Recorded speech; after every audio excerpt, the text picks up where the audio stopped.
तो hi friends, welcome है आप सभी का। नमस्कार, जोहार।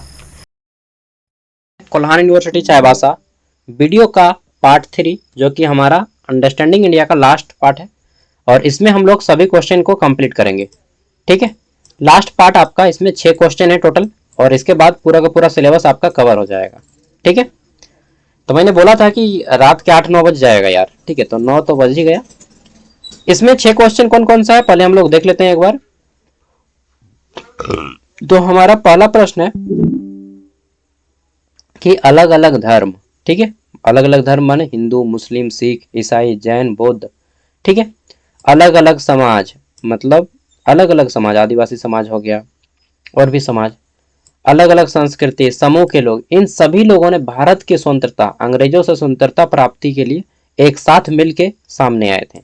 इसी को आपको बताना है कि उनकी क्या क्या भूमिका है। ठीक है, तो चलिए आगे बढ़ते हैं। देखिए, जब हम भारतीयों पे कोई भी संकट आता है, चाहे आज हो चाहे पास्ट टाइम में, हम सब ने मिलकर सामना किया है। बस एक दो गद्दार आदमी के चलते हमारा देश जो है गुलाम हो गया था। ठीक है, तो भारतीय स्वतंत्रता संग्राम में विभिन्न धर्मों, समाजों और सांस्कृतिक समूहों ने महत्वपूर्ण भूमिका निभाई। किस लिए? आजादी के लिए। इन समूहों ने अपनी विशिष्ट पहचान, विचारधारा के साथ स्वतंत्रता आंदोलन में योगदान दिया। कुछ समूह ने सशस्त्र संघर्ष का मार्ग चुना, यानी कि उन्होंने कुछ कुछ कैंडिडेट, कुछ कुछ लोग बोले कि नहीं हम लड़ेंगे, और कुछ ने अहिंसक प्रतिरोध किया। कुछ ने बोला कि आज़ादी तो हम भी लेंगे लेकिन हम लड़ाई नहीं करेंगे, हम शांति से करेंगे। मतलब कुछ गांधी जी के साइड में थे और कुछ सुभाष चंद्र बोस के साइड में थे, भगत सिंह के साइड में थे। लेकिन दोनों का मोटिव एक था, भारत को आज़ाद कराना, बाय हुक और बाय क्रुक। ठीक है, तो विभिन्न समूहों का योगदान था इसमें। आदिवासी समुदाय हो, चाहे फिर हिंदू समुदाय हो, सनातन समुदाय हो, या फिर इस्लाम समुदाय हो, हर किसी ने इसमें पार्टिसिपेट किया। वहीं बात कर लेते हैं तो जनजातीय समुदायों ने ब्रिटिश शासन के खिलाफ कई विद्रोह किए, जैसे बिरसा मुंडा। ठीक है, बिरसा मुंडा आपको मालूम है, मुंडा विद्रोह, उलगुलान का नारा दिया था, उलगुलान। कब? तो नोट कर लीजिए, 1895 से लेकर से 1900 के बीच में। ठीक है, 1895 से लेकर 1900 के बीच में क्लीवलैंड को मार गिराए थे और तीर धनुष से ही बिरसा मुंडा वार करते थे। ठीक है, तो हम सभी को झारखंड में और एक बार उलगुलान करना होगा, क्योंकि हम लोगों को हक नहीं मिल रहा है। आपको मालूम है, झारखंड उत्पाद सिपाही 2024 में दौड़ कराया गया और बहुत सारे बच्चे डेथ कर गए दौड़ के टाइम पे। अभी तक एग्जाम भी नहीं हुआ है। जब एग्जाम नहीं कराना था तो फिर दौड़ काहे करवाया? उतना बच्चों का जान गया। ठीक है, तो और एक बार हम सभी को एकजुट होना पड़ेगा, लड़ना पड़ेगा और हो सकता है तो मारना भी पड़ेगा। ठीक है, तो बिरसा मुंडा की तरह हम सबको भी और एक बार फाइट करना पड़ेगा। तो बिरसा मुंडा हो गए, रानी गेंदिनलियू हो गए। इसके अलावा मैं नाम बता देता हूँ। ठीक है, सिद्धू और कान्हू मुर्मू, ये सब लिखना है भाई। सिद्धू और कान्हू मुर्मू कौन थे? सिद्धू और कान्हू मुर्मू आप लोग जान लीजिए, कोल्हान यूनिवर्सिटी वाले बच्चे नहीं जानते हैं। सिद्धू और कान्हू मुर्मू थे, ये दो भाई थे। ठीक है, कहाँ पे थे? तो संथाल परगना के एरिया में थे ये। संथाल परगना एरिया, संथाल परगना में 6 गो जिला आता है। कौन कौन जिला? झारखंड का 6 गो जिला। इसमें आता है आपका देवघर, जामताड़ा, गोड्डा, पाकुड़, साहेबगंज, ठीक है, और दुमका। ये 6 जिला को संथाल परगना कहा जाता है। इन इलाकों में 1855 को, कब? 1855 में इन्होंने एक आंदोलन किया जिसको संथाल विद्रोह का नाम दिया गया। क्या नाम दिया गया? संथाल विद्रोह। ठीक है, तो सिद्धू मुर्मू और कान्हू मुर्मू ने संथाल विद्रोह का नेतृत्व किया। इसके साथ चांद भैरव ने भी बहुत अहम भूमिका निभाई और फूलो झानो, दो बहनें थी, उन्होंने भी बहुत महत्वपूर्ण भूमिका निभाई। ठीक है, तो संथाल विद्रोह 1855 में देवघर का रोहिणी हो गया, दुमका हो गया, इन सभी इलाकों में संथाल विद्रोह हुआ था और उस टाइम पे 10,000 लोग मारे गए थे संथाल जनजाति के, अंग्रेजों से लड़ते वक्त। ठीक है, और अंग्रेजों को भी पानी पिया दिया था। तो सिद्धू मनु कान्हू मुर्मू 1855, संथाल विद्रोह को भी आपको लिखना है। ठीक है, भूलना नहीं है। इसके अलावा नीलांबर पीताम्बर, नीलांबर पीताम्बर शाह, ये कहाँ पे थे? ये पलामू मेदिनी नगर के निवासी थे, नीलांबर पीताम्बर शाह। ठीक है, इन दोनों ने भी अंग्रेजों के साथ लड़ाई किया। इसके अलावा कोल्हान से थे अर्जुन सिंह। अर्जुन सिंह हो सकता है आप लोग जानते होंगे, मालूम नहीं, जानते हैं नहीं? तो अर्जुन सिंह ने कोल्हान से नेतृत्व किया था। अर्जुन सिंह नाम सुने? अर्जुन सिंह कोल्हान से नेतृत्व किए थे, ये राजा थे कोल्हान के। ठीक है, तो इन सभी ने क्या किया? अंग्रेजी सत्ता के खिलाफ लड़ाई किया। वहीं बात कर लेते हैं इस्लाम धर्म। तो इस्लाम धर्म में भी, एक मिनट, एक से एक लड़ाकू हुए थे जो आज़ादी के लिए लड़ मिटे थे। असदुल्ला खां नाम सुने हैं ना? ऐसे बहुत से नायक थे। ठीक है, आगे देख लेते हैं। तो मुस्लिम संगठन जैसे कि अमियत, ठीक है, उलेमा ए हिंद, खुदाई, उसके बाद खिदमतगार ने भी स्वतंत्रता संग्राम में सक्रिय भूमिका निभाई। ठीक है, वो क्या नाम था? सरदार भगत सिंह के साथ भी थे एक। ठीक है, वो भी थे। इन सब ने, हिंदू मुस्लिम सब एक हो गए थे उस टाइम पे हम लोग। ठीक है, कि भाई कैसे भी करो लेकिन इन अंग्रेजों से पीछा छुड़ाओ। अमियत उलेमा, उनका नाम भी अजब रहता है यार, उलेमा ए हिंद ने ब्रिटिश शासन के विरोध में किया, जबकि खुदाई खिदमतगार ने अहिंसक तरीके से आंदोलन में भाग लिया। ठीक है, लियाकत बंधु अली ब्रदर्स का नाम सुने? अली बंधु, लियाकत अली और शौकत अली, उन्होंने भी आंदोलन किया था, खिलाफत आंदोलन। ठीक है, नाम सुने होंगे आप। इसके अलावा सिख धर्म ने भी इस में बहुत बड़ा योगदान दिया है। सिख धर्म के गुरु कौन थे? तो आपने नाम सुना होगा, गुरु गोविंद सिंह। क्या बोलते हैं, चिड़िया नाल में बाज लड़ावा, गिदड़ा नाम में शेर बनावा, 1.25 लाख ने एक लड़ाऊं तब जाके गुरु गोविंद सिंह नाम कहा हूँ, ऐसा कुछ है डायलॉग। ठीक है, वो सुने? वो गुरु गोविंद सिंह का कहावत था कि चिड़िया से मैं बाज को लड़ाऊंगा, ठीक है, गीदड़ को मैं शेर बनाऊंगा, 1.25 लाख से मैं एक लड़ाऊंगा तब जाके गुरु गोविंद सिंह नाम कहाऊंगा। ठीक है, तो ऐसे ऐसे लड़ाकू थे जो कि हर धर्म में हर टाइम लड़े हैं एक साथ मिलके। ठीक है, इसके अलावा कूका आंदोलन जैसे सशस्त्र विद्रोह भी शामिल थे। कूका आंदोलन ने पंजाब ब्रिटिश शासन के खिलाफ सशस्त्र क्रांति किया और अन्य धार्मिक सामाजिक समूह में भी इन्होंने सक्रिय रूप से भागीदार हुए थे इसमें। ठीक है, भक्ति आंदोलन हो गया, इसके अलावा सामाजिक सुधार आंदोलन, ठीक है, मंदिर प्रवेश हो, चाहे कुछ भी हो, सब ने एक साथ मिलकर हम लोगों ने स्वतंत्रता की लड़ाई को लड़ा है। ठीक है, स्वतंत्रता केवल एक आदमी ने मिलकर नहीं लड़ा है, सभी जाति, सभी धर्म, सभी समुदाय के लोगों ने लड़ा है। ठीक है, तो देखते हैं यहाँ पे इन आंदोलनों ने सामाजिक कुरीतियों को दूर करे और समानता को बढ़ावा देने में महत्वपूर्ण भूमिका भी निभाई है। विदेशियों का क्या योगदान है? तो कुछ विदेशी भी हमारे साथ हैं। कुछ विदेशियों ने भी भारत को अपनी मातृभूमि बनाया और संग्राम में सक्रिय रूप से भाग लिया। ठीक है, सिस्टर निवेदिता, ठीक है, जैसी हस्तियों ने भारतीय स्वतंत्रता संग्राम में समर्थन किया। यहाँ तक कि एक अंग्रेज थी, नाम क्या था उनका, जो कांग्रेस की प्रथम महिला अध्यक्ष थी, क्या नाम था याद नहीं आ रहा सर, क्या जो नाम है, कांग्रेस की प्रथम महिला अध्यक्ष बने थे वो। ठीक है, और वो अंग्रेज थी लेकिन भारत की आज़ादी के लिए लड़ी थी। ठीक है, अगर आपको नाम याद आ रहा है तो बताइएगा, क्या जो नाम है उनका, यार बहुत अच्छा नाम है। ठीक है, मेरी क्या नाम है, मेरी करके कुछ नाम है। ठीक है, स्वतंत्रता की आवश्यकता के बारे में जागरूकता फैलाई। कांग्रेस और अन्य राजनीतिक दल भी बनाए गए इस स्वतंत्रता के लिए। भारतीय राष्ट्रीय कांग्रेस स्थापना कब हुआ? 1885 में। कहाँ पे? तो बम्बई में। ठीक है, और इसके प्रथम अध्यक्ष कौन बने? डॉक्टर व्योमेश चंद्र बनर्जी। ठीक है, तो इस राजनीतिक संगठन ने भी स्वतंत्रता के खिलाफ काफी ज्यादा लड़ाई लड़ी है। ठीक है, जिसमें उदारवादी, उग्रवादी और दोनों विचारधाराओं के लोग शामिल थे। ठीक है, एक मिनट, मुझे एक वीडियो अपलोड करना है अपने दूसरे वाले चैनल पे। क्या करूं, काम आज बहुत ज़्यादा है। ठीक है, चलिए कल और 1-2 दिन आप लोग का एग्ज़ाम, उसके बाद तो मैं फ्री हो जाऊंगा। तो देखिए, इस तरह से निष्कर्ष में लिखना है आपको कि भारतीय स्वतंत्रता संग्राम एक बहुआयामी संघर्ष था जिसमें विभिन्न धर्म, विभिन्न समुदाय, विभिन्न समाज और संस्कृति के लोग एक साथ मिलकर हम लोगों ने आपस में लड़ा था स्वतंत्रता के लिए। ठीक है, ये सब आपको लिखना है। नेक्स्ट देख लेते हैं अगला प्रश्न, मल के स्वतंत्रता और कुछ चीजें और मैं बता देता हूं। भारत का स्वतंत्रता में 3 गो आंदोलन का जरूर लिखिएगा। अगर आपको आता है क्वेश्चन एग्जाम में तो आपको ये 3 आंदोलन के बारे में बताना है। पहला आंदोलन 1920 का असहयोग आंदोलन। 1920 का असहयोग आंदोलन, महात्मा गांधी जी जिसका लीड किए थे महात्मा गांधी का 3 फेमस आंदोलन है। 1920 असहयोग आंदोलन जो 1922 तक चला था। फिर 1930 में एक आंदोलन शुरू होता है जिसको सविनय अवज्ञा आंदोलन या डांडी मार्च कहा जाता है।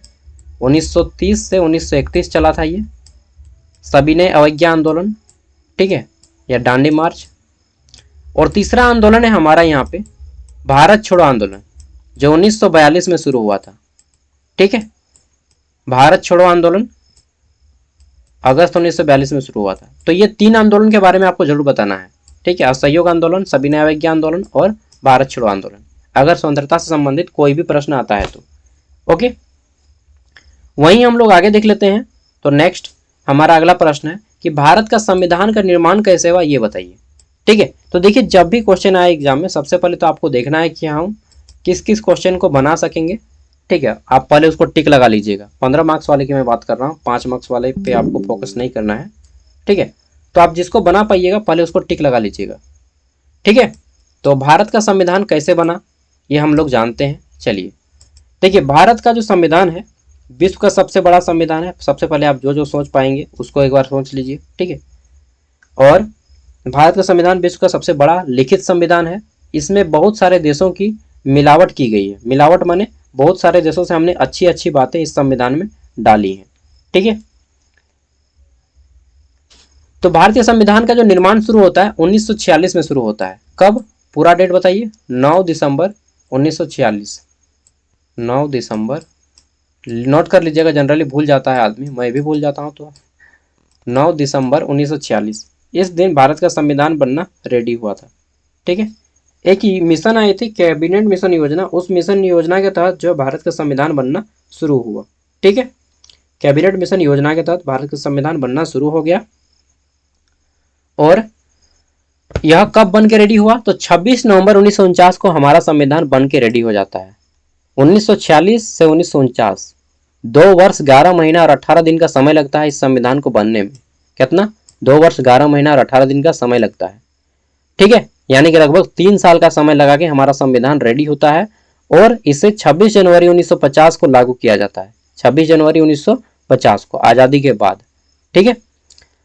और इस दिन गणतंत्र दिवस के रूप में हम लोग मनाते हैं। आप सबको मालूम है संविधान में जो है 2 साल 11 महीना 18 दिन का समय लगा, जिसमें से 165 दिन तक 11 सत्र चले थे। 11 सत्र मतलब 11 गो मीटिंग, ठीक है।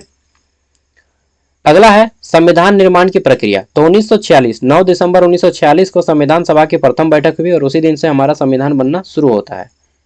ब्रिटिश सरकार ने भारत के लिए संविधान बनाने के लिए संविधान का गठन कराया। देखिए, अंग्रेजों का एक शर्त था कि हम आपको भारत को आज़ादी देंगे लेकिन भारत को एक संविधान बनाना होगा, यह अंग्रेजों का शर्त था। और इसीलिए कैबिनेट मिशन आया था भारत में संविधान निर्माण के लिए। अब देखिए, संविधान को छापने का काम आता है तो प्रारूप, प्रारूप मतलब होता है छापना, ठीक है। इसका एक समिति बनाया गया। प्रारूप समिति 19 अगस्त 1947 को बनाया गया। डॉक्टर भीमराव अंबेडकर इसके चेयरमैन थे, अध्यक्ष थे इस समिति के। और इस समिति का काम था कि संविधान को सही सही स्पष्ट रूप से छापना, ठीक है। मसौदा तैयार करना, मसौदा मतलब ड्राफ्टिंग काम, छापने का काम, ठीक है। तो प्रारूप समिति ने संविधान का मसौदा तैयार किया जिसे सार्वजनिक चर्चा के लिए प्रकाशित किया गया, ठीक है। संविधान सभा में चर्चा और संशोधन। संविधान सभा में मसौदा यानी कि जो ड्राफ्ट किया जा रहा था, छापा जा रहा था, इस पर विस्तार से चर्चा हुई और कई संशोधन पारित किए गए। संशोधन मतलब सुधार, अगर कुछ गलती होता है तो उसको सुधार भी किया जाता था, ठीक है। और इसके लिए किसको चुना गया, अंबेडकर जी को, ठीक है। उसे संविधान का पिता भी इसीलिए कहा जाता है क्योंकि सबसे ज़्यादा मेहनत किसी व्यक्ति ने किया है संविधान पे तो वह है भीमराव अंबेडकर, ठीक है। आगे देख लेते हैं। तो अंगीकरण और लागू करना। 26 नवंबर 1949 को हमारा संविधान बन के रेडी हो गया, इसीलिए 26 नवंबर को हम लोग संविधान दिवस मनाते हैं। और कुछ दिन बाद मतलब 26 जनवरी को 2 महीना लगभग बाद, नहीं 2 महीना नहीं, 1.5 महीना, लगभग 1.5 महीना बाद जो है, यार क्या हो जाता है, भारत का संविधान लागू हो जाता है और हम एक गणतंत्र देश बन जाते हैं। संविधान की मुख्य बातें। लिखित संविधान, भारत का संविधान दुनिया का सबसे बड़ा लिखित संविधान है, ठीक है। इसके अलावा मूल अधिकार, हमारे संविधान में मूल अधिकार 6 गो है। कई गो है हमारे संविधान में? 6 गो मूल अधिकार है। संविधान में नागरिकों को मौलिक अधिकार प्रदान किए गए हैं जिसमें समानता का अधिकार, स्वतंत्रता का अधिकार, शोषण के विरुद्ध अधिकार, धार्मिक स्वतंत्रताओं का अधिकार और संवैधानिक उपचारों का अधिकार है। संवैधानिक उपचारों का अधिकार को भारतीय संविधान की आत्मा कही जाती है। किसको? संवैधानिक उपचारों का अधिकार, इसको भारतीय संविधान की आत्मा भी कही जाती है। इसके अलावा हमारे संविधान में नीति निर्देशक तत्व हैं। एक मिनट, ये जो मौलिक अधिकार है यह अमेरिका के संविधान से लिया गया था। पहले 7 गो था, अभी 6 गो है। 7वां जो है एगो संपत्ति का अधिकार, राइट टू प्रॉपर्टी, इसको हटा दिया गया है 1976 में। ठीक है, आगे देख लेते हैं। तो संविधान उपचारों का अधिकार ये हो गया। राज्य के नीति निर्देशक तत्व ये क्या है? देखिए, किसी भी राज्य को चलाने के लिए वहां की जनता को बहुत सारे फैसिलिटीज दी जाती है। ठीक है, मतलब उनको एक नियम कानून के तहत सिस्टम दिया जाता है, उसी को बोलते हैं राज्य के नीति निर्देशक तत्व। यानी कि एक राज्य के लोगों को क्या करना चाहिए ये नीति निर्देशक तत्व बताता है, और इसे आयरलैंड के संविधान से लिया गया है। ठीक है, संविधान में राज्य के नीति निर्देशक तत्वों का भी उल्लेख है जो सरकार को सामाजिक और आर्थिक न्याय सुनिश्चित करने के लिए मार्गदर्शन करते हैं। संशोधन की प्रक्रिया की बात की जाए तो संविधान में संशोधन की प्रक्रिया भी दी गई है जिससे इससे समय के साथ बदला जा सके। ठीक है, यानी कि अगर हमारे संविधान में कुछ ऐसा लगता हो कि नहीं यह कानून बहुत पुराना हो गया है, चाहे इस पे कानून बनना चाहिए, तो नया कानून भी बनाया जाएगा। और अगर बात हुई चेंज करने की तो जल्दी जरूरत पड़े तो हम लोग संविधान में किसी बात को चेंज भी कर सकते हैं, इसी को बोला जाता है संशोधन। ठीक है, मतलब जब मन चाहे हम लोग सुधार कर सकते हैं संविधान को। ठीक है, गणतंत्र की बात करें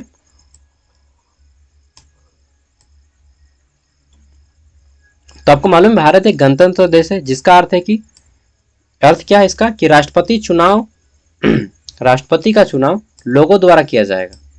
राष्ट्रपति का चुनाव लोग करते हैं? बिल्कुल गलत, राष्ट्रपति नहीं होगा। यहां पे लिख दीजिएगा कि जनता अपने नेता का चुनाव लोगों द्वारा किया जाएगा। ठीक है, जनता अपना प्रतिनिधित्व, नेता मतलब प्रतिनिधित्व, लोगों के द्वारा किया जाएगा। ठीक है, राष्ट्रपति के चुनाव एमएलए और एमपी लोग करता है, आम आदमी नहीं करता है। संविधान निर्माण में डॉक्टर BR अम्बेडकर की भूमिका देखिए, अगर आपको पूछा जाता है, नहीं पूछा जाता फिर भी आपको बताना है। डॉक्टर भीमराव अम्बेडकर को भारतीय संविधान का जनक माना जाता है। उन्हें प्रारूप समिति का अध्यक्ष बनाया गया और उन्होंने संविधान निर्माण में महत्वपूर्ण भूमिका निभाई। इतना लिख दीजिएगा, काफ़ी है। इसके अलावा भारत के मूल संविधान में 395 अनुच्छेद थे। ठीक है, 8 गो अनुसूची थी और 12 भागों में बटा था। ठीक है, चलिए आगे देख लेते हैं। अगला है हमारा मौलिक अधिकार। अच्छा, मौलिक कर्तव्य के बारे में अगर पूछे, अभी हम लोग पढ़ेंगे मौलिक अधिकार और मौलिक कर्तव्य के बारे में। चलिए मौलिक अधिकार और मौलिक कर्तव्य के बारे में पढ़ते हैं। अच्छा, कितना % चार्ज है इसको देख लेते हैं। कितना % है जी? 41%। 20% तक मैं रहूँगा, उसके बाद वीडियो को ऑफ करूँगा। ठीक है, मौलिक अधिकार और मौलिक कर्तव्य क्या है? देखिए, मौलिक अधिकार ये है जिसको मानना ही पड़ेगा, अगर नहीं मानोगे तो जेल हो जाएगा। मौलिक अधिकार। मौलिक कर्तव्य ऐसा चीज है, अगर आप नहीं मानेंगे तो आपको जेल नहीं होगा, कुछ नहीं होगा, ये आपका कर्तव्य है, आपका ड्यूटी है, आपको करना चाहिए, ऐसा संविधान बोलता है। नहीं करेंगे कोई जोर जबरदस्ती नहीं है, लेकिन एक होता है ना कि रिस्पॉन्सिबिलिटी, वो रिस्पॉन्सिबिलिटी है। तो ज़्यादा इंपॉर्टेंट कॉल है, मौलिक अधिकार हमारा ज़्यादा इंपॉर्टेंट है, मौलिक कर्तव्य उतना इंपॉर्टेंट नहीं है। ठीक है, और मौलिक अधिकार को बोलते हैं फंडामेंटल राइट्स, जबकि मौलिक कर्तव्य को बोलते हैं फंडामेंटल ड्यूटीज। देखिए रियो, इसको यहाँ से गलत काट दीजिए। मौलिक अधिकार वे अधिकार हैं, ठीक है, मौलिक अधिकार वे अधिकार हैं जो सभी नागरिकों को बिना किसी भेदभाव के दिए जाते हैं। ठीक है, और इसे मानना सभी के लिए कंपलसरी है। जैसे छुआछूत हमारा मौलिक अधिकार है, अगर आप किसी के साथ छुआछूत करते हैं, वो कोर्ट में जाके कंप्लेन करेगा तो आपको 3 महीना तक जेल हो सकता है। क्या बात करते हैं, सही बात करते हैं। ठीक है, जबकि मौलिक कर्तव्य क्या है, मौलिक अधिकार क्या है, जो सभी नागरिकों को बिना किसी भेदभाव के दिए जाते हैं। ठीक है, जबकि मौलिक कर्तव्य वे नैतिक दायित्व हैं जो प्रत्येक व्यक्ति को देश का नागरिक होने के नाते अपने समाज के प्रति कुछ कर्तव्य होता है उसे निभाना हो। ठीक है, चलिए डिटेल में पढ़ते हैं।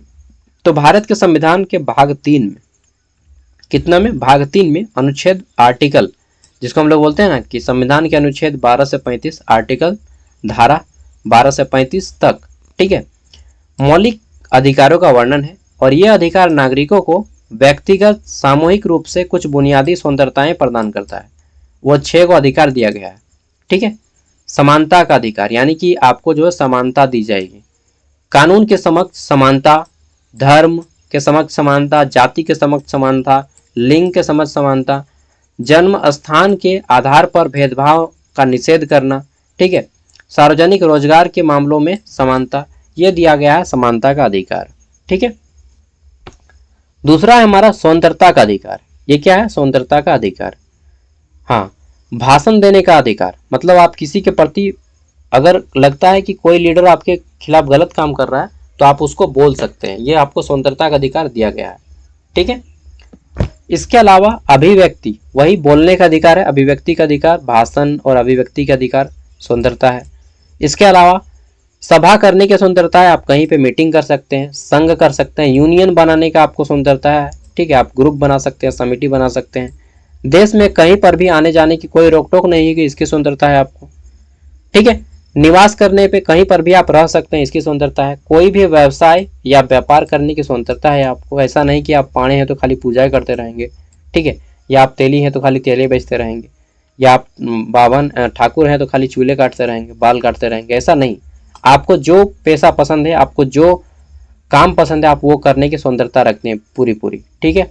अगर कोई रोकता है तो आप जाके कोर्ट में केस कीजिए, उसका फिर वो क्या हो जाएगा मालूम है ना? बांस हो जाएगा। चलिए। शोषण के विरुद्ध अधिकार, अगर आपको कोई शोषण करता है, ठीक है, ह्यूमलाइज करता है, जैसे मानव तस्करी, ठीक है, जबरन श्रम, यानी कि आपको 8 घंटा बल्कि 12 घंटा खटा रहा है, या 14 साल से कम उम्र के बच्चों को खटा रहा है, तो वो तो बाल श्रम आ जाएगा, बाल श्रम। ठीक है। तो धार्मिक स्वतंत्रता का अधिकार, ये हो गया शोषण के विरुद्ध अधिकार। आपको कोई शोषण करता है तो आप उसके खिलाफ बोल सकते हैं। ठीक है। धार्मिक स्वतंत्रता का अधिकार,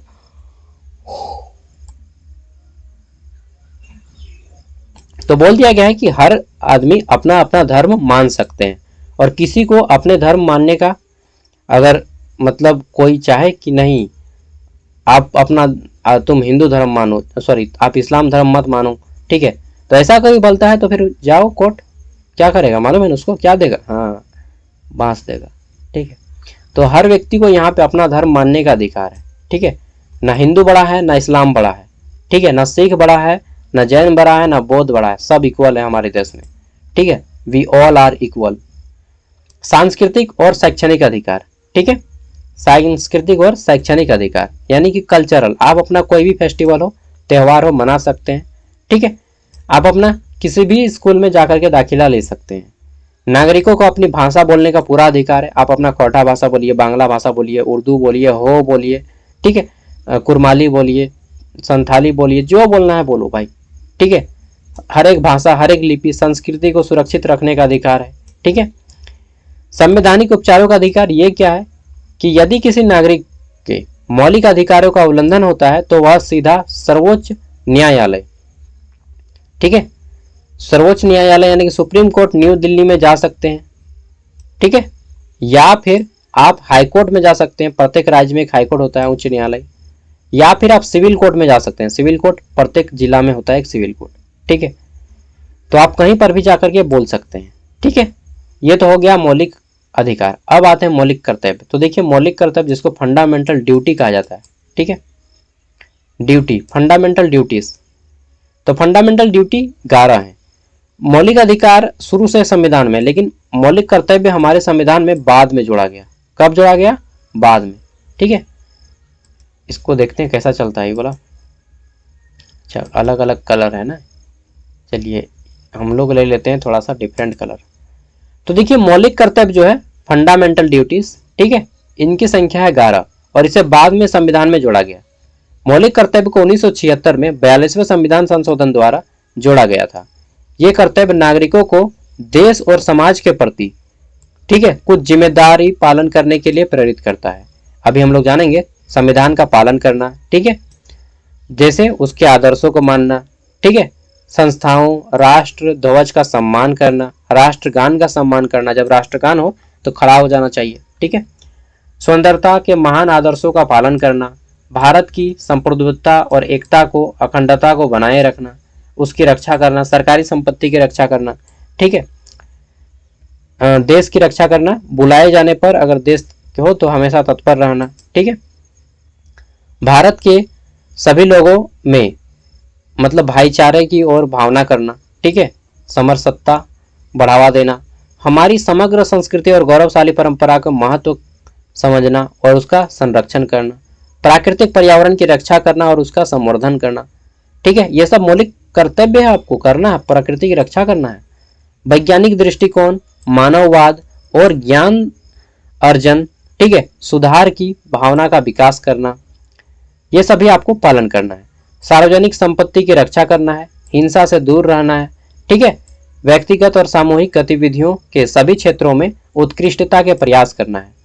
6 से 14 वर्ष की बच्चे को आपको शिक्षा प्रदान करना है। अगर कोई माँ बाप अपने 6 से 14 वर्ष के बच्चा को खटा रहा है, ठीक है, ऐसा नहीं कि घर में खटा रहा है अपना काम में, वो नहीं, अगर वह मजदूरी में लगा दिया है तो वह केस हो जाएगा उसका, ठीक है, तो वो गलत काम है। 6 से 14 वर्ष के बच्चा को 1 से 8वीं तक की जो है 1 से 8वीं तक की फ्री में एजुकेशन दी जानी चाहिए 14 वर्ष के बच्चा को, ठीक है। मौलिक अधिकार और मौलिक कर्तव्य एक दूसरे से जुड़े हुए हैं। मौलिक अधिकार और मौलिक कर्तव्य दोनों ही मजबूत हैं और न्यायपूर्ण समाज और निर्माण के लिए आवश्यक है। मौलिक अधिकार नागरिकों को स्वतंत्रता और सुरक्षा प्रदान करता है, जबकि मौलिक कर्तव्य क्या करता है, तो हमें नागरिक को देश और समाज के प्रति जिम्मेदार का एहसास कराता है, ठीक है। अब चौथा प्रश्न आता है हमारा, भारत की विदेश नीति चार्ज कितना परसेंट है, 31%।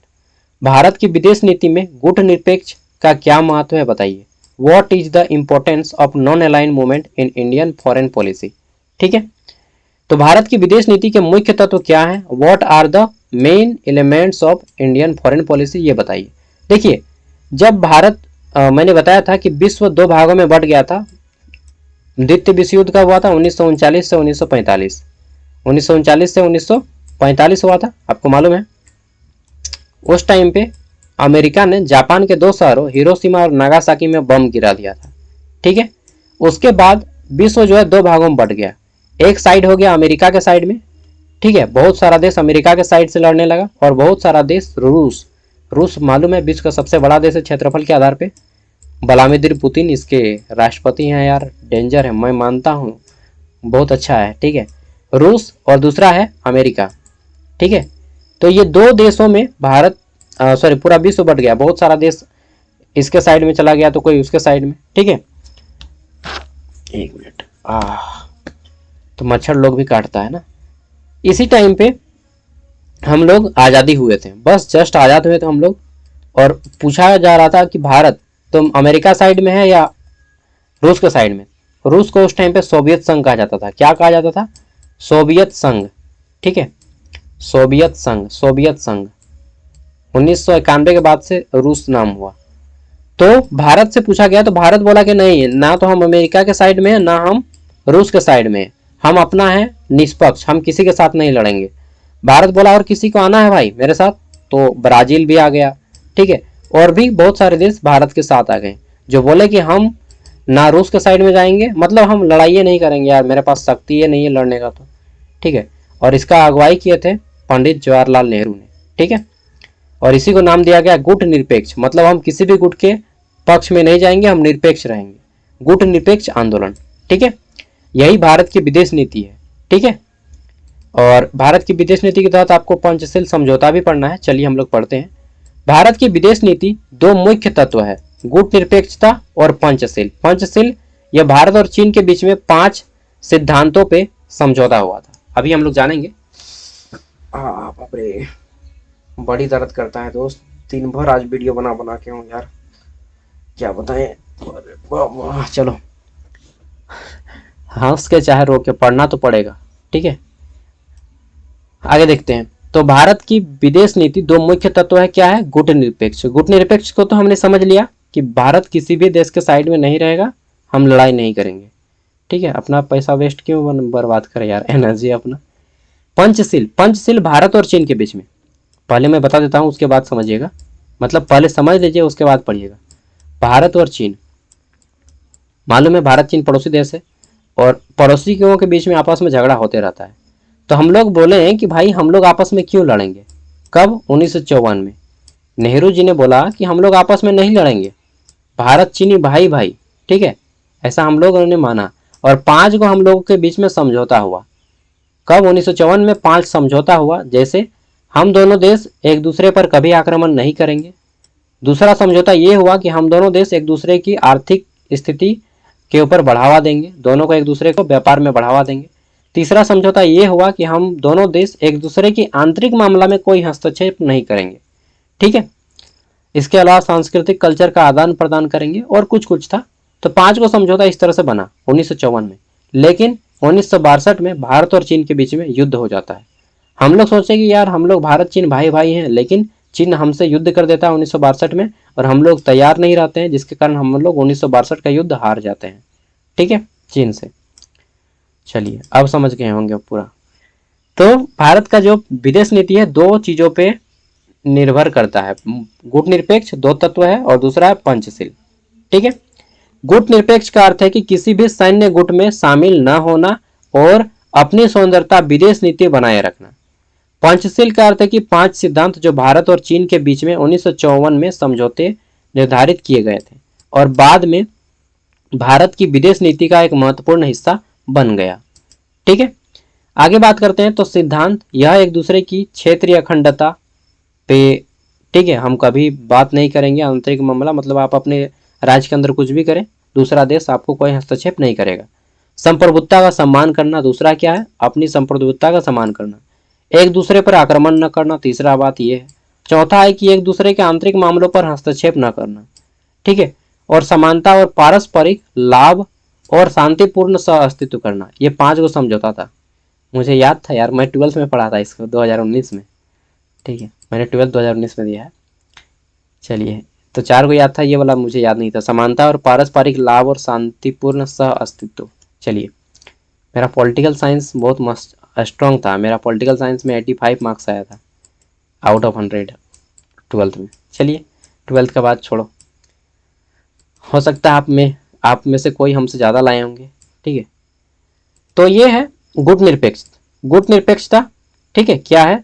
तो द्वितीय विश्व युद्ध के बाद दुनिया 2 महाशक्ति अमेरिका और सोवियत संघ के बीच में विभाजित हो गया। मैंने डिटेल में आपको बता दिया है। भारत ने किसी भी गुट में शामिल होने से इनकार कर दिया और अपनी स्वतंत्रता विदेश नीति को बनाए रखने का फैसला किया।